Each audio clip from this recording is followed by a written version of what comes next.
The makers of ROM Golden Age and Mir 4 are back at it again with a brand new title, The Legend of Ymir. With innovative gameplay, stellar graphics, and good earning potential, they hit this one out of the park. Welcome to Tokenize360.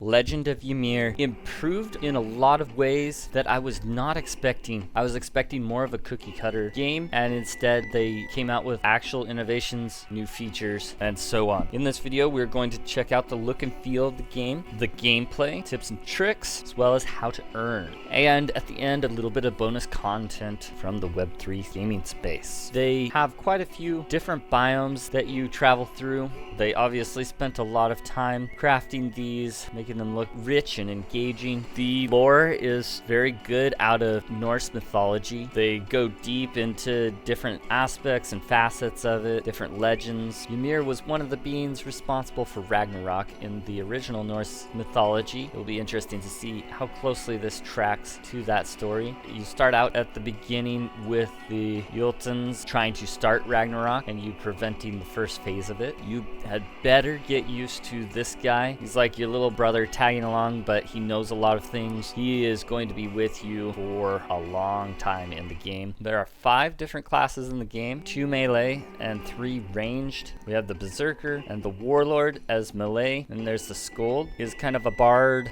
nature mage slash cleric with healing, archer, and an elemental mage. You can test out each of these right in the character creation process, which I recommend you do just so you find your favorite look and style. The nice thing is later on you can change classes if you get the right Valkyrie. No big deal if you want to try out other classes later. It's just a matter of leveling up the character you want and equipment you're really going to go for. It's really cool the variety of pets and mounts that you can have. Everything is voice acted. You come across very interesting monsters. Overall, really like the look and feel. For me, it's a little bit too story heavy. More dialogue than I would like per gameplay, but it is quality at what it does. I like the amount of loot that you can get and the style in which you can get it, and the uniqueness of ways you can travel and traverse the terrain. Quite impressive. Like with any WEMIX game, you can get cards to summon helpers or characters, improve your playstyle and stats. Hopping into what class to play, I find it matters a lot less in this game than it did in ROM. You don't necessarily need a ranged character simply because the powers of the melee characters are sufficiently strong enough to overcome some of the frustration, the whole group getting the kill, and if you don't have a ranged unit, you can't get in on it. One of the things that helps is you do need to both verify you are a human and your age. How effective this is, I'm not sure, but at least it's one step in securing it against bots and those types of farming. So I expect the earnings to be a little bit higher than in previous games, both in terms of game quality, but also in terms of longevity, since it is harder for bots to farm it. It also takes a little bit more hands-on than the other games in that you do have to manually click through a lot of the stuff instead of just autoplay, at least for the main quest line. The Skuld is the healer slash utility. Everything else seems to be pretty damage focused. I suspect the highest damage would be the elementalist. Did a little bit of testing and it didn't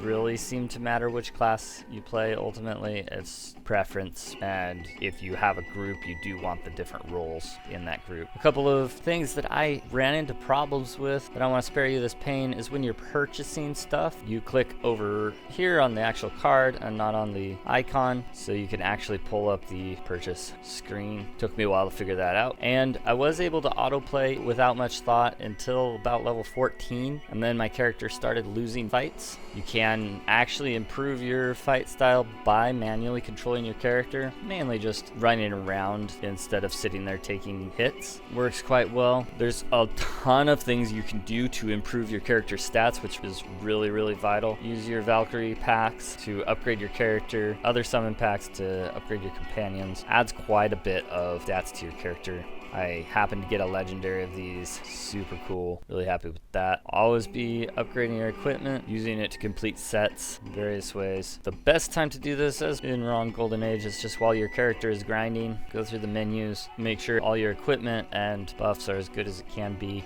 In order to switch classes, like I said earlier, you just have to get another Valkyrie card. Do this window, go to the other class, make sure you buy a weapon for them at the merchant. Again, you won't want to do this too often because only certain stats will transfer over to your other character. A lot of it is about leveling that character card and the equipment associated. On that note, pay to win is a thing in this. You will go much faster if you pay for things, but at the same time, free to play will get you there. Level 35 is the threshold for actually mining rubies to trade for the token. Higher up in level you are, the more efficient you can be at this, and level 55 opens up some boss fights for you. At any step in the way, there are plenty of tradable items. How much other players will pay for these things is always going to fluctuate. There are reports of early players making $10 to $100 a day playing this game. Those are the people who got in early, but the queues are still pretty full, and I expect with both the improvements and the difficulty botting that this might last a while. If you are looking to spend resources in this, there are definitely equipment you can purchase, Valkyries you can purchase, and other NFTs speed you up. Character with much higher stats will traverse the game much quicker. Grinds will take you 30 seconds instead of 5 to 10 minutes.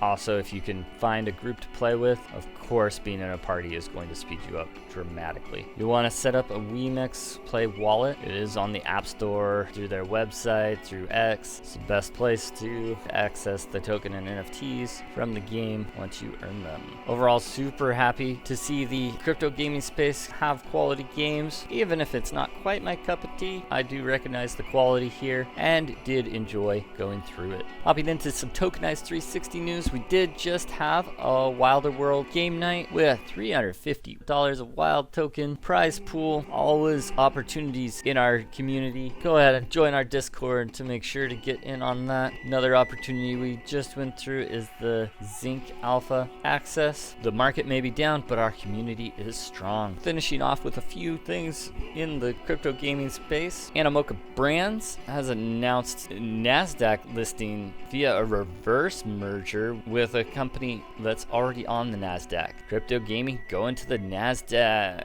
And finally, Cambria secures an additional $2 million funding led by a venture capital group and Sky Mavis. Really cool to see investment still happening in the space despite the market being low. That's all I have for you today. Thank you so much for watching. Don't forget to hit the like on the way out and leave a comment for me down below. Helps us out a ton. I'm Freelander, and as always, happy hunting.